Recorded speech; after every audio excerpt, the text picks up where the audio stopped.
Mercredi 22 juin 2022, mesdames et messieurs, bonsoir et bienvenue dans cette nouvelle édition. À la une de l'actualité, le gouvernement malagasy et les Nations Unies ont un projet en commun pour protéger les dunes d'Erakok, commune de Maromenti, dans la région d'Anjouy, face au changement climatique. L'envoyé spécial des Nations Unies, accompagné du ministre de l'Eau, de l'Assainissement et de l'Hygiène, a passé en revue toutes les activités menées dans la région d'Amvumbe-Anjouy. Les détails avec Miarvoula Sferen. Les Nations Unies ont travaillé dans le sud depuis des années. Les communes de Maromenti et d'Amvumbe-Anjouy sont parmi les communes où ils exercent. La destruction de la dune à cause du changement climatique a été constatée, surtout du mois de septembre jusqu'à la fin de l'année. Selon le ministre Fidinia Vravukac, l'objectif est de lutter contre la sécheresse et de garder les terres disponibles pour la culture. Par ailleurs, selon toujours le ministre, donner de l'emploi à la population figure également parmi les objectifs. Je sais qu'il y a beaucoup d'efforts qui doivent être déployés ici pour contrer les tempêtes de sable qui sont un grand danger naturel. Comment rendre le village et les gens plus résilients? Et nous sommes venus observer cet important projet du PNUD qui peut être une solution basée sur la nature pour les catastrophes, mais qui peut aussi conduire à la protection sociale du peuple et donc qui peut leur être une source de revenus. J'espère que ce projet sera durable car c'est très important et je suis très heureux d'être ici avec le ministre parce que ces projets, nous ne pouvons pas les réaliser nous-mêmes car on a besoin du soutien du gouvernement national, bien sûr, et les efforts du gouvernement local. Je suis donc très heureux de voir que pour l'instant c'est une réussite et j'aimerais vraiment suivre ce mouvement. Je suis venue avec mon chef de la communication, Jeannette, et nous allons parler de ce projet, de la façon dont vous utilisez la nature pour contrer les catastrophes et aussi pour améliorer la vie de la population.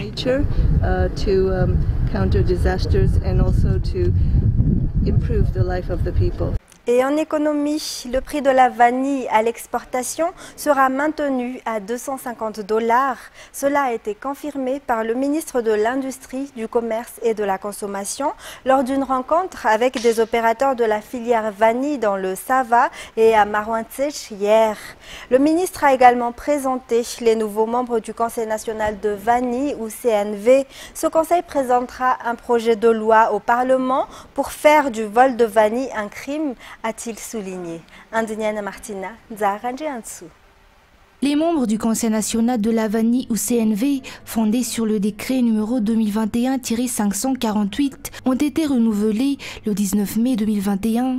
Ils comptent 24 membres, dont 12 de l'État et les 12 autres du secteur privé, représentant les agriculteurs, les collecteurs, les producteurs et les exportateurs. Le Conseil national de la vanille vise à protéger les agriculteurs à travers la définition du prix de la vanille. Les agriculteurs devraient donc prendre une part active aux réunions de CNV, a déclaré le ministre. Le prix minimum de la vanille verte reste à 75 000 ariars. Elle augmentera progressivement une fois la filière vanille assainie, comme l'a confirmé à plusieurs reprises le ministre lors de sa rencontre avec les opérateurs de la vanille dans le Sava. Le prix de la vanille exportée restera également à 250 $.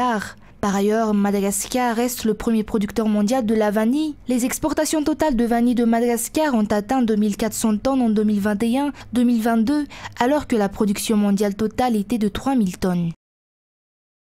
Dans les actualités sociales, le troisième groupe de la centrale hydroélectrique d'Andekalek est de nouveau fonctionnel. Depuis ce matin, le groupe a pu générer 22 MW d'électricité. Cela réduira le délestage à Antananarivo. Plus de détails avec Andoniane Martina.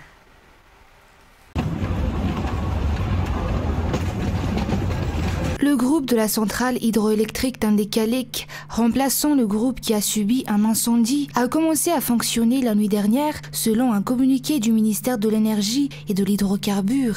Mais les techniciens effectuent des tests depuis ce matin, ce qui est l'une des raisons des coupures de courant dans certaines régions.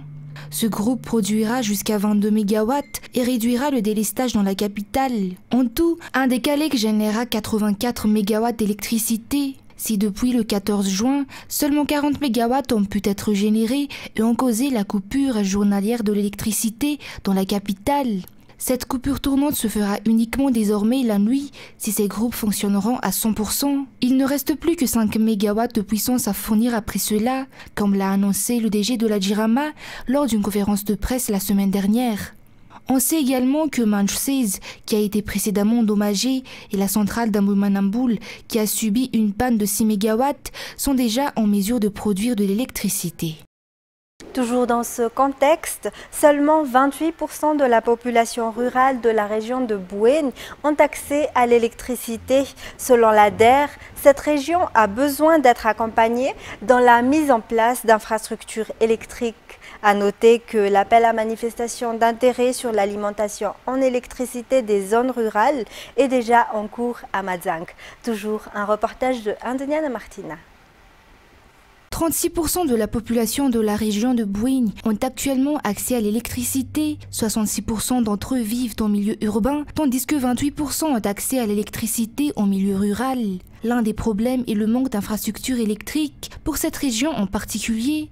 Cependant, elle a les atouts en matière d'énergie renouvelable. Il existe déjà un appel à manifestation d'intérêt pour le projet d'alimentation en électricité en milieu rural pour Madzang. 14 communes, dont Ambato, Ambarmay, Anjanfask, Anjanmami, Anzianzi, Ankidzabe, Madiroval, Manirnern, Taramaswanj, Ankazmbourn, Anusnalainuln, Ankabuk, Marsakou, Marvoy, Bonlieu et Tsararan en bénéficieront. Coïncidant avec ce 5e appel à manifestation d'intérêt, la 8e session du dialogue privé-État s'est tenue à Madzang.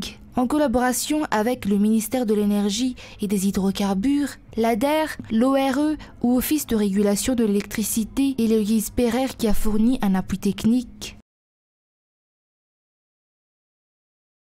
Et à présent, nous allons suivre un publi-reportage.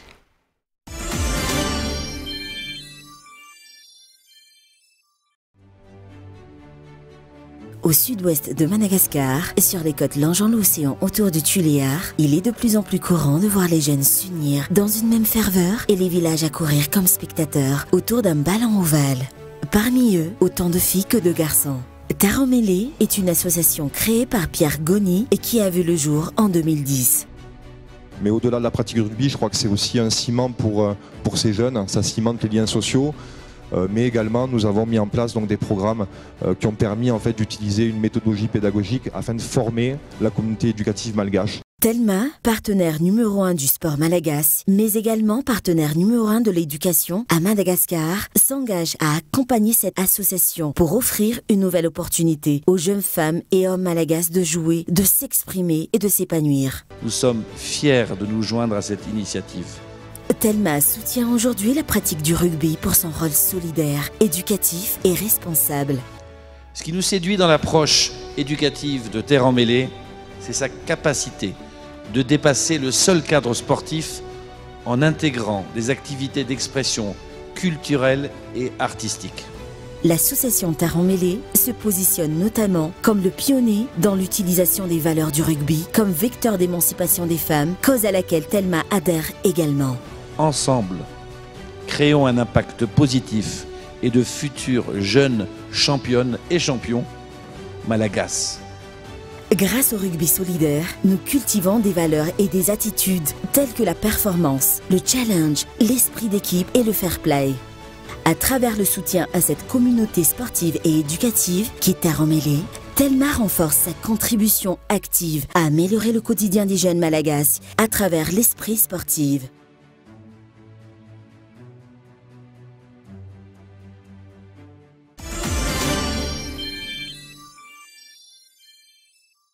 Et toujours concernant les infrastructures, le projet d'aménagement de corridors et de facilitation du commerce ou PACFC au sein du ministère des Travaux publics entre dans sa phase 2 actuellement. Ainsi, les travaux de réhabilitation des routes se poursuivent avec d'autres infrastructures comme les ports et les ponts afin d'apporter des améliorations sur les conditions socio-économiques de la population et de sa zone d'influence à travers la croissance des échanges interrégionaux, l'amélioration du niveau de service sur ces axes routiers ainsi que l'accroissement des PME. Le lancement officiel de la deuxième phase des travaux s'est tenu tenu hier. Plus de détails avec Nadera Goutumav et Nzara Njiansou. Le projet d'aménagement de corridors et de facilitation du commerce ou PSCFC phase 1 et une partie de la phase 2 durera 5 ans. Rappelons que ce projet vise à l'amélioration des connectivités de Madagascar avec les pays de la sous-région en vue de l'accroissement des échanges commerciaux. Ce projet concerne les travaux d'aménagement et de bitumage des portions de la RN9 d'une longueur totale de 165 km entre Analamisimp et Bévoy et entre Bévoy et Minds, ainsi que la portion de la route numéro 12A mesurant 72 km reliant Fort-Dauphin et Babk et Masianek avec Wangenjan. Des ouvrages d'art seront également à réaliser, à savoir le pont de Mangouk sur la RN9 ainsi que les ponts des Babk et de Masianek sur la RNT 12A. Ces deux ponts seront transformés en route bitumée dans la phase 2 de ce projet. Sur ces portions de route seront mises en place diverses infrastructures comme le marché, les postes de gendarmerie ainsi que la remise en état de celles existantes à l'instar des centres des métiers, des centres de santé et de centres socio-culturels. La réalisation de forages pour l'adduction d'eau potable, la fourniture de matériel agricole, ainsi que la remise de mobilier scolaire figurent également parmi les réalisations connexes à cette réhabilitation de route. Les objectifs spécifiques poursuivis dans le cadre de ce projet sont le désenclavement de la zone sud de Madagascar en améliorant son accessibilité, la promotion du commerce à travers la facilitation des procédures d'exportation afin de valoriser les différents produits typiques de cette partie de Madagascar, notamment de l'agriculture, des mines et du tourisme, ainsi que l'amélioration des conditions de vie des populations de la zone influence du projet ZIP. Le PSCFC est en lien avec les importantes opérations régionales du NEPAD, du COMESA et de la SADC et contribuera à renforcer l'intégration de Madagascar avec les pays de l'Afrique australe et les pays membres de la COI. Les financements viennent entre autres de la BAD, de la BADEA ou encore de l'OFIDS, l'Union européenne et l'État malagasy pour un montant total de 100,53 millions d'UC à travers divers prêts comme le FAT et le FAT. Le lancement officiel de la deuxième phase du projet s'est tenu hier au Novotel en présence des représentants des bailleurs de fonds et du ministre des Travaux publics. Dans la foulée, ce dernier a souligné durant son interview qu'un essai sur une bande d'1 kilomètre est actuellement en cours pour l'utilisation de l'huile lourde de Bemlang et de Simrour pour les travaux publics. La décision sur le retour des 5 personnes par banquette dans les transports en commun est de nature sécuritaire face aux séries d'enlèvements qui ont eu lieu dernièrement, selon les explications de la préfecture de la ville d'Antananarive ce jour.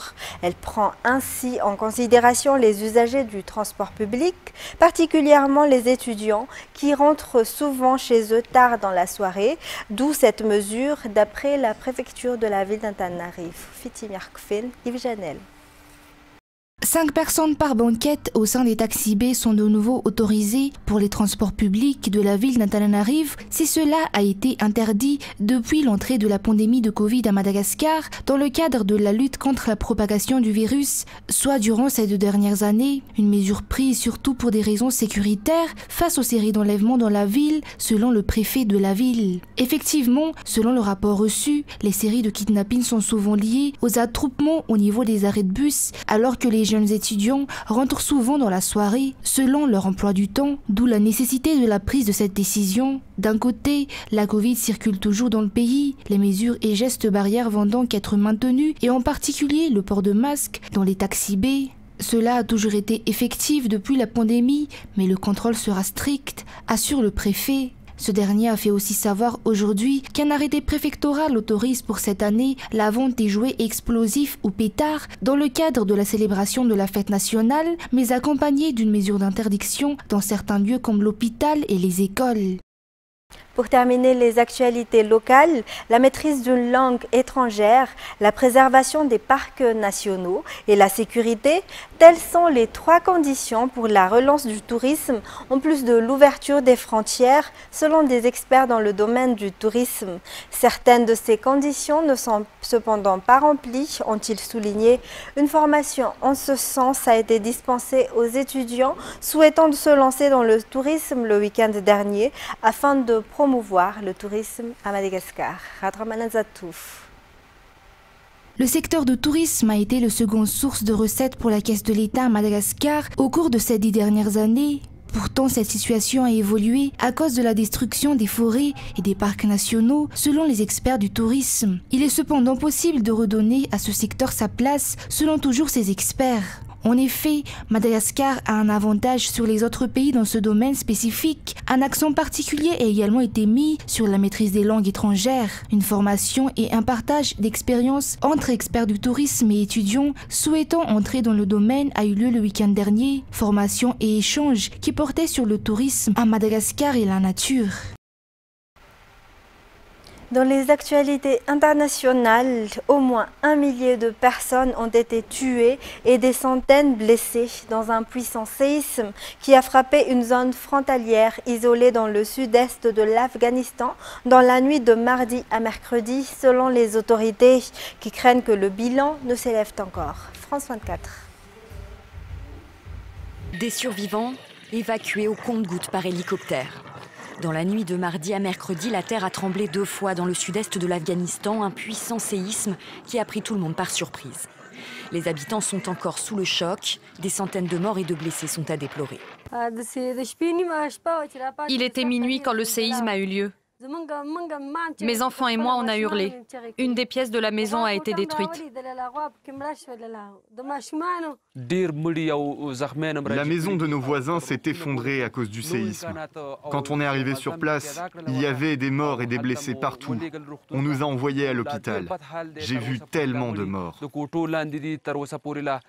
Le tremblement de terre a eu lieu entre les provinces de Khost et de Paktika, une région montagneuse située à la frontière avec le Pakistan, particulièrement difficile d'accès.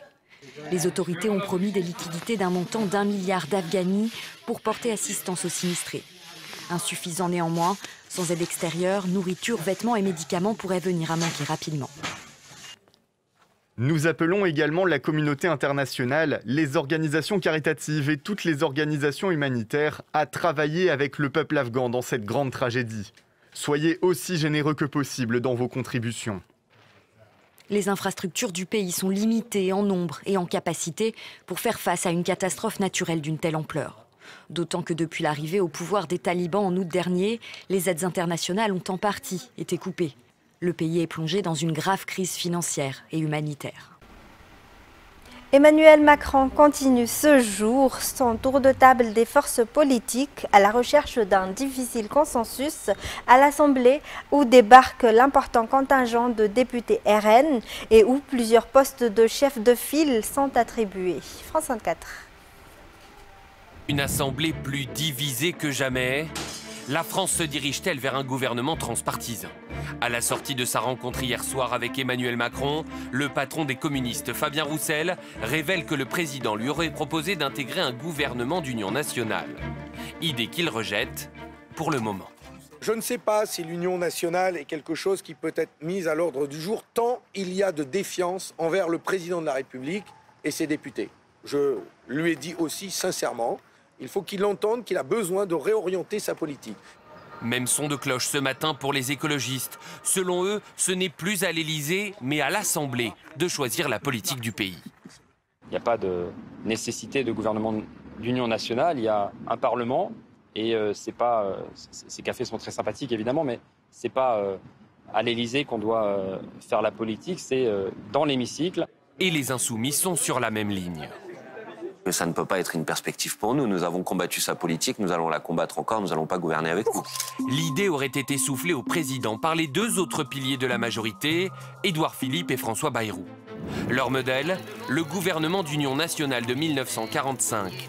Au sortir de la guerre pour redresser le pays, De Gaulle fait entrer dans son équipe tous les partis politiques de l'époque. Monsieur Vincent Auriol, socialiste, et monsieur Maurice Thorez, communiste. Mais près de 80 ans plus tard, la situation du pays est difficilement comparable. Et avec le rejet de toutes les oppositions, l'idée d'un gouvernement d'union nationale semble aujourd'hui assez mal engagée. Pour terminer, le programme alimentaire mondial de l'ONU a averti dimanche qu'il devait désormais rationner les réfugiés en Afrique de l'Est et de l'Ouest, faute de financement adéquat et alors même que les besoins sont en os. France 24. Les réfugiés ici au Niger particulièrement vulnérables en raison des attaques à répétition contre les populations, eux aussi voient leur situation alimentaire se dégrader au fil de l'année. Alors même que dans le pays, aujourd'hui, c'est plus de 4 millions de personnes qui sont en situation d'insécurité alimentaire. Le PAM n'a d'autre choix que de réduire les rations de la quasi-totalité de ses bénéficiaires. Les finances manquaient déjà au début de l'année, mais la guerre en Ukraine a capté une grande partie de l'attention des principaux bailleurs de fonds qui soutiennent l'action humanitaire. Aujourd'hui, les réfugiés reçoivent 80% de leur ration. Ça nous a contraints à réduire leur ration à 80%. Et pour les autres catégories, donc les populations déplacées internes et les communautés hautes, on est contraint à 65% des rations. On fait tout cela avec beaucoup de mécontentement, mais on est obligé de le faire pour pouvoir assister la plus grande partie des personnes qui sont dans le besoin. Cette année au Niger, la période de soudure, la période la plus critique au niveau alimentaire, entre la fin des récoltes de l'année dernière et le début des nouvelles de cette année 2022, est prévue pour durer 2 fois plus longtemps qu'à l'accoutumée, c'est-à-dire 6 mois, de ce mois de juin jusqu'au mois de novembre prochain. Le Programme alimentaire mondial a annoncé que pour revenir à une situation d'équilibre et fournir toutes les populations bénéficiaires à 100% des rations auxquelles elles ont droit, l'organisme aurait besoin de 46 millions de dollars supplémentaires cette année. C'est ainsi que se termine cette édition. Mesdames et messieurs, merci à vous de l'avoir suivi. Au revoir et toute l'équipe de la rédaction vous donne rendez-vous dès demain pour de nouvelles actualités. Passez une excellente soirée en notre compagnie.